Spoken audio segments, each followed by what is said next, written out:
105.3 worldwide at WDASFM.com. Hit us up. It's another edition of Patty and the Millennials. I'm Patty Jackson. I am the baby boomer, surrounded by some beautiful millennial women, including Tamara Stewart, Shanine Speaks, Latoya Charleston, Mina Say What. Hey. Ladies, I'm scared as we go into this next chapter. I want somebody to pinch me and say, you've been punked. I still can't believe that Donald Trump is going to be the president of the United States. I can't. Oh, my God. Am I alone in feeling this, or should I just come to reality? No, you are not alone at all. And, I feel bad because, it's so much angst that's going on, and it's still there. You thought, once he won, time would pass, but that's not happening. And I can't help but to see some of the angle that's going on, even though I've always said, I think economically everything's going to be fine. But, just with the Steve Harvey and, everyone, Kanye West, it just seems like it's just way too much. It's all a ploy, and it's a game that has been here for centuries, and it's sad. Mina? You know what? Honestly, I think it would have died down if he would be a little bit more presidential, but he's done the exact opposite. He's continued to do what he does, and I think what really was the straw that broke the camel's back is him fighting with Congressman Lewis, an activist that marched with Dr. King on MLK weekend, and it's like, I just think that if he would conduct himself in a more presidential manner, people would not still be scared or surprised as you are, but that's not happening. So it's just growing and growing and growing. I'm nervous about how did he get in, because much like President Obama, I still can't believe that he won with the forces in this country and he still got in.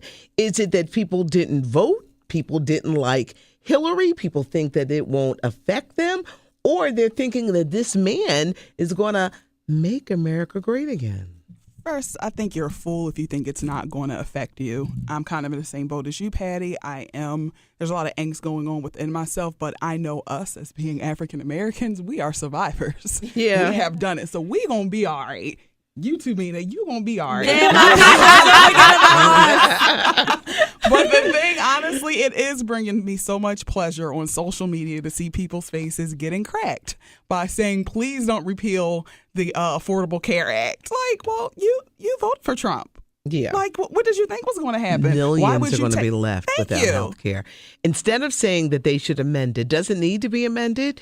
Yes. Yes, it does. It needs to be amended, but to repeal it without a plan? Without a plan? Wait, what's happening? Well, he claims he got a plan and it's going to be cheap and it's going to be give access to everyone, but you can't get rid of something and jeopardize. They're estimating between 18 million and 30 million people. You can't just get rid of something that affects that many people and not have something in place. And what I don't understand is why they didn't wait till the end of the year, which is when obviously when you get insurance, you get it for a year. Why do it when people just signed up like a month ago? Yeah. It just doesn't make any kind of sense. That doesn't make sense. Tam, do you share that angst? Do you think that people just didn't like Hillary? I think a lot of people didn't like Hillary. Again, the FBI, email thing that shot up right before the election definitely had a factor on it. But I also think that people, we've talked about this before, are in that celebrity age. And we're like, we want something new. We want something radical. We want something, the unexpected. And it's just like we've all said, this is not a reality show. This is our lives.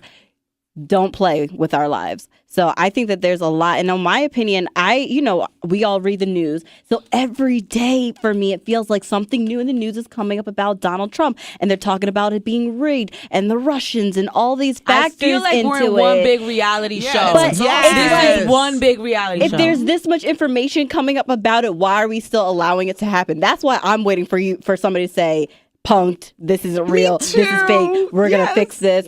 Guys, stand by. Like, I'm waiting for that still.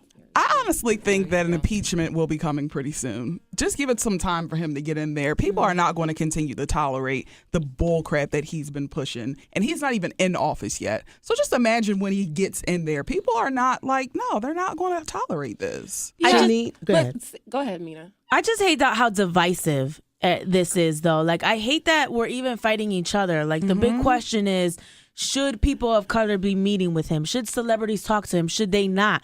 President Obama in his farewell speech said, let's talk to one another. Part of the problem is we live in this bubble, right?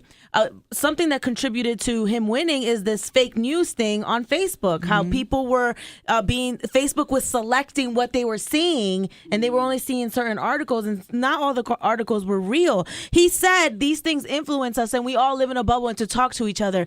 So he said that. And then people go and do that, and then people get mad, so there's such a division when it comes to how we should approach this and how our community should react to this. Well, if you're referring to Steve Harvey, yeah, I think he should have warned people that he was going to meet with Donald Trump. If he had said, I'm going to go up there and I'm going to sit down and talk to him, people would have understood. But when you're stepping off that elevator, it looked like the Coon Show. It's like, okay, you're another black that they're parading around, but it isn't going to mean anything.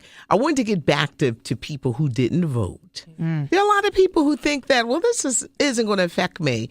And they're like, la, la, la, la, la, la, la. I'm mad at them. I'm always mad at them. They boil my blood. I think it could have made a difference. And do you think that some people need that wake up? Like, you need to wake up. No, I don't think so at all, because this country has been manipulated since it began.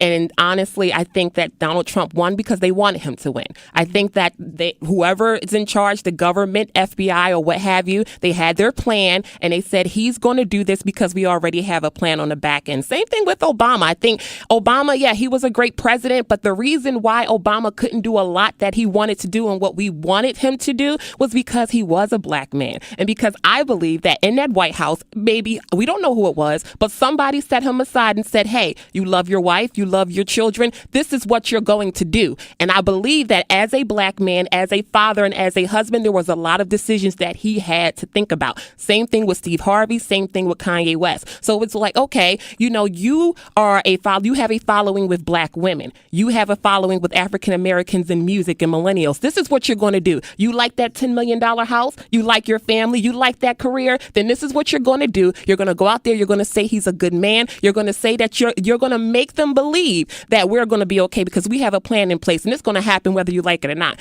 We just left Martin Luther King Day. Did you guys not know the note that the FBI wrote to him telling him to kill himself because they didn't want him to do it? Malcolm X said that the first thing that the quote-unquote white man was going to do when he want African Americans to believe that he's okay is they're going to invite him in for coffee. Once they invite him in for coffee, they're going to say, now I'm all right. So he can go back to his fellow African Americans and say he's all right. So it's all about manipulation, and it's always been that way. All you got to do is just check Malcolm X, bullet and ballot, and it's all there. It's history repeating itself, and Donald Trump is exploiting it. That's why I'm not really scared, because this is something that's just been happening. We're just seeing it. I disagree with that. I don't think that this whole world is a big conspiracy. I think if it was, then Barack Obama never would have been a president, because there's a lot of people that didn't want him to be president. I think the mobilization of young people, we came out to vote in record numbers. And if you watch on election day, you will see how close it is. You will see the numbers going back and forth between candidates. Those are people voting. So I don't believe that, everything is one person has a big manipulation button and they go on and off. I think every president has difficulties getting what they want passed, because we have a system. We have the House of Representatives. We have the Senate. I think everybody goes through that. But I do think that in this particular election, people shut themselves off. And what ended up happening is in states like Pennsylvania, where as little as the margin of winning was as little as 40,000 votes, I think people just didn't want to vote. And I think that's what happened. There's a lot of states where it was this close. And I just refuse to believe that someone can tell me or dictate my future. I believe that as young people, we have power and we can put people into that seat if we want to. Oh, no, okay. We have power. We absolutely have power. But it's going to take some time for us to enforce it, because if that's the case, explain the 1%.